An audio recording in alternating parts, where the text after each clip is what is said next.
The role of the digestive system is to essentially take things from the external environment and bring them into our internal environment.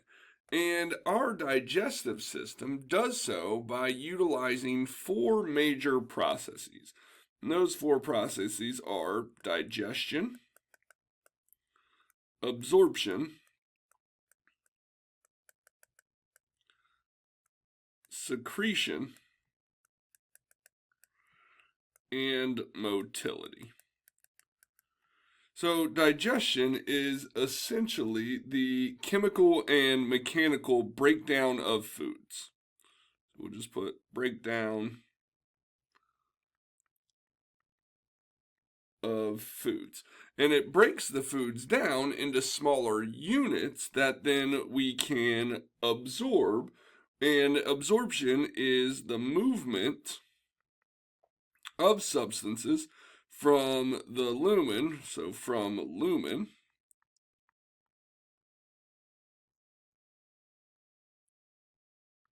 to the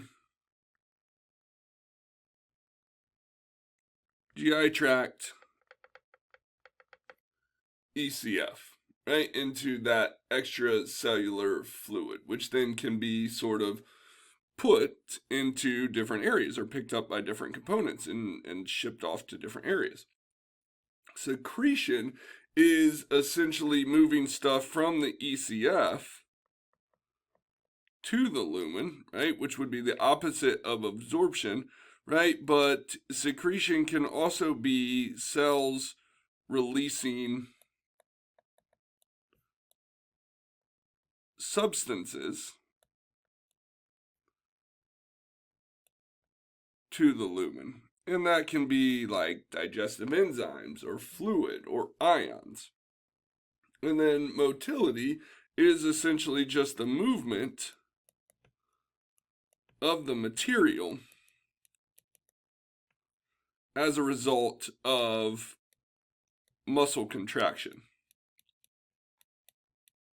And because this is a tube running through the body, this is largely going to be controlled by smooth muscle. Now, when we look at the role of the digestive system, there are going to be some problems that the GI tract or the digestive system faces that the body needs to overcome, right? And so one of those problems is that the body must avoid autodigestion. Okay? So if we're going to digest stuff for breaking it down and putting it into usable components, we want to make sure that our body isn't going to digest or break down its own cells. We also have a problem with mass balance. And this is largely fluid balance that we need to sort of overcome, right? And so think of it this way, is that we bring in 2 liters of fluid per day, but we excrete or secrete 7 liters per day, right? So we have to figure out a way to balance that out, and that's usually through reabsorption in the GI tract.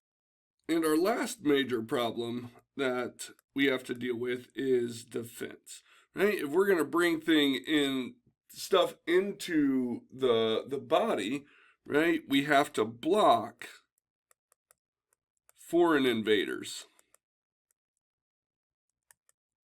pathogens, right? So we want to bring in the good stuff, but keep the bad stuff out. So as we think about the digestive system and all of the things that we need to accomplish, one of the things that we have to do is we have to keep in mind is what are the problems that the GI tract is going to face and how does the body avoid them?